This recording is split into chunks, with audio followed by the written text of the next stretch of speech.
हर examination से पहले दो तरह के स्टूडेंट्स होते हैं। एक तो वो जिन्होंने बहुत डीपली पढ़ाई की होती है और वो लास्ट टाइम पर इंपॉर्टेंट क्वेश्चन सर्च करते हैं जस्ट टू मेक श्योर कि जितना उन्होंने पढ़ लिया है उसमें से कौन से पॉइंट्स बहुत ज्यादा इंपॉर्टेंट हैं। और दूसरे वो स्टूडेंट्स होते हैं जो कुछ भी नहीं पढ़ पाते हैं लास्ट डे तक और फिर इंपॉर्टेंट क्वेश्चन सर्च करते हैं। आज का ये वीडियो उन दोनों कैटेगरीज के लिए है जो बहुत ज्यादा पढ़ कर आए हैं, नहीं भी पढ़ पाए हैं, क्योंकि आज के वीडियो में हम बात करने वाले हैं एमए साइकोलॉजी के स्टूडेंट्स के लिए पेपर 3 की, जिसका नाम है पर्सनैलिटी चैप्टर पर ये बेस्ड है। अगर आप इस चैप्टर को लास्ट मिनट में पढ़ रहे हैं तो मैं आपको ये बता दूं कि ये जो चैप्टर है, ये जो पूरी बुक है आपकी, ये जो पेपर है, this is a very lengthy paper, क्योंकि इसमें all about personality, various aspects of personality, इतना कुछ है पर्सनैलिटी के बारे में कि अगर आप पढ़ते रहेंगे तो आपको लगेगा कि इसका कोई एंड ही नहीं है।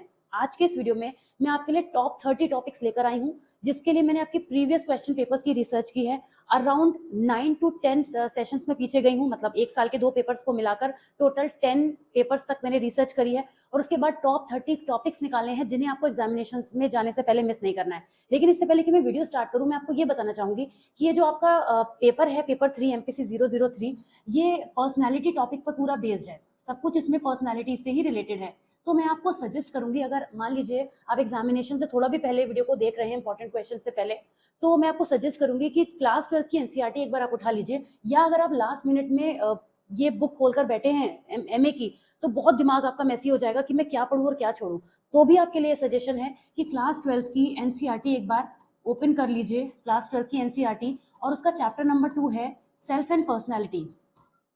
अगर आपने ये पूरा चैप्टर पढ़ लिया, जिसमें आपको बहुत टाइम नहीं लगेगा, एनसीईआरटी की एक तो लैंग्वेज बहुत इजी होती है, और दूसरी बात, अगर आपने ये पढ़ लिया तो मतलब आपने पूरी बुक का, यानी पूरी एमपीसी 003 के ग्राउंड्स पढ़ लिए। आप मेरी बात को लॉजिकली समझने की कोशिश कीजिएगा। जब एग्जामिनेशन में क्वेश्चन आता है तो उस वक्त आप रटा रटाया लिखकर नहीं जाते हैं, ये भी नहीं चेक होता है कि आपकी एमपीसी की बुक सही है या नहीं। ऑफकोर्स आपको पता ही है ये बात। तो उस टाइम पर आपको ये चीज बहुत ज्यादा हेल्प करेगी कि आपको पता होगा कि पर्सनैलिटी क्या है। देखिए, पर्सनैलिटी तो पूरे चैप्टर का नाम है, तो जाहिर सी बात है क्वेश्चन उसके इर्द गिर्द होंगे, तो एटलीस्ट आपके माइंड में ग्राउंड होगा कंटेंट का कि आप क्या लिख सकते हैं, क्योंकि लिखने के तो मार्क्स आपको ऑफ कोर्स मिलते ही हैं। तो ये एक बहुत ही प्रो टिप है। प्लीज जो भी लोग इस वीडियो को देख रहे हैं, अगर आपके पास काफी टाइम है तो आप इसको बहुत डीपर में पढ़िएगा। अगर आप एक एग्जाम से 1-2 दिन पहले पढ़ रहे हैं तो भी एक बार इसको व्यू कर लीजिएगा, क्योंकि यहाँ चीजें बहुत सिंप्लीफाइड लैंग्वेज में दी है। फॉर एग्जाम्पल, अगर आपको ऑलपोर्ट की थ्योरी आप इस बुक में जाएंगे तो इतना कुछ डिटेलिंग होगी कि आपको शायद एक बारी में समझ ना आए और बहुत ज्यादा लेंदी लगेगा, टाइम कंज्यूमिंग लगेगा। लेकिन वही ऑलपोर्ट थ्योरी अगर आप पर्सनैलिटी चैप्टर से पढ़ लेंगे, ध्यान रखिएगा चैप्टर नंबर 2 है ये, सेल्फ एंड पर्सनैलिटी, अगर इसमें से आप पढ़ लेंगे तो आपको बहुत आसान हो जाएगा। तो इसको जरूर फॉलो कीजिएगा। आप चलिए वीडियो की हम ऑफिशियली स्टार्टिंग करते हैं। वैसे तो इस वीडियो में आपको और कुछ नहीं करना है, सिवाय इन टॉपिक्स पे मुझे आपको एक बार दिखाना है कि क्या क्या है। स्क्रीनशॉट लेने की कोई जरूरत नहीं है, ये पीडीएफ हमारे टेलीग्राम चैनल से रिसीव कर सकेंगे। वहां पर मैंने इससे पहले जो पेपर्स हैं आपके, उनके वीडियोस भी डाल दिए हैं, उनके लिंक भी डाल दिए हैं। तो अगर कुछ नहीं मिल रहा है तो टेलीग्राम पे जरूर जाके आप चेक कर लीजिएगा, पीडीएफ आपको ऐसे ही मिल जाएंगे। ओके।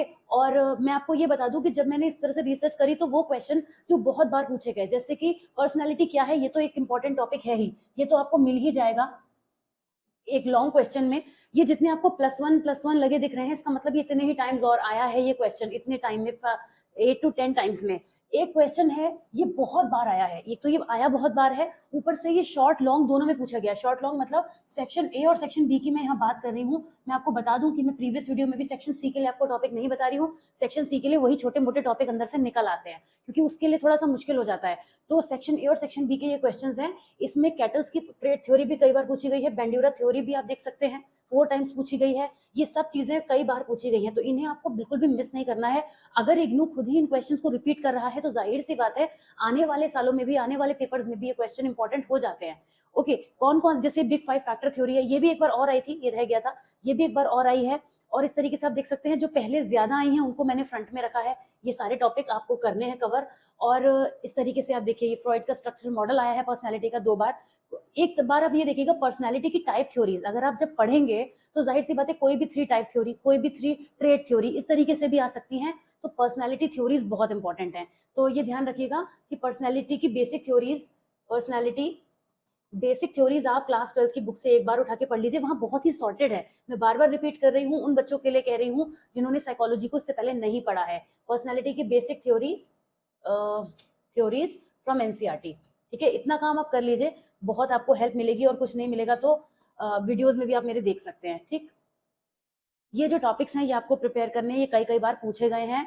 और कुछ टॉपिक्स ऐसे हैं जो कम पूछे गए हैं, जैसे ये एक ही बार पूछा गया है, इनको बहुत ज़्यादा नहीं पूछा गया, तो उसी सिस्टम में मैंने अरेंज भी कर दिया है। रीइंफोर्समेंट भी कई बार पूछा गया है, यहाँ पे रीइंफोर्समेंट इसके टाइप पूछे गए हैं, और एक बार रीइंफोर्समेंट और है, मैंने कहीं मार्क किया है, देखेंगे हम कहीं पर तो है रीइंफोर्समेंट को, कहीं मैंने मेंशन किया है। नेचर नर्चर डिबेट भी 2 बार पूछी गई है। ओके, तो इस तरीके से क्वेश्चंस जो है वो बार बार आए हैं। तो ये जो टॉपिक्स हैं ये सब आपको कवर कर रहे हैं। कुछ जो है केवल सेक्शन बी के लिए ही टॉपिक हैं जो ए में नहीं पूछे जाएंगे, जैसे ये सेक्शन बी है वो भी मैंने मार्क किया हुआ है, कहीं कहीं पर आप देखेंगे। जनरलाइजेशन डिस्क्रिमिनेशन को के बीच में कंपैरिजन बताना है, तो ये भी सेक्शन बी में पूछा जाएगा। ये भी सेक्शन बी के केस स्टडी मेथड्स हैं, तो इन्हें बहुत लॉन्ग में प्रिपेयर नहीं करना है, बट जितने इसके अलावा आपको क्वेश्चन नजर आ रहे हैं वो मोस्टली लॉन्ग में पूछे गए हैं। तो लॉन्ग का मतलब ये हो गया कि अगर आपने डिटेल में इसको प्रिपेयर कर लिया है तो शॉर्ट क्वेश्चन अगर आ भी गया सेक्शन बी में उसमें तो आप आराम से लिख पाएंगे। ऑलराइट, तो ये था MPC 003 का इम्पॉर्टेंट क्वेश्चन जिसको आपको मिस नहीं करना है। ओके, प्रिपेयर करके जाना है MPC 003 के क्वेश्चंस। बाकी ऑल द बेस्ट कहूंगी आपको कि आप अच्छे से पढ़ाई करें और अच्छे से एग्जामिनेशन दें और बहुत अच्छे मार्क्स आपके आए। और डिफिकल्ट तो होता है थोड़ा सा लास्ट मिनट में पढ़ाई करना, बट आप जो भी करें बहुत अच्छा करके आए। So I wish you all the best and I will see you in the next part of the video. Till then take care, bye bye.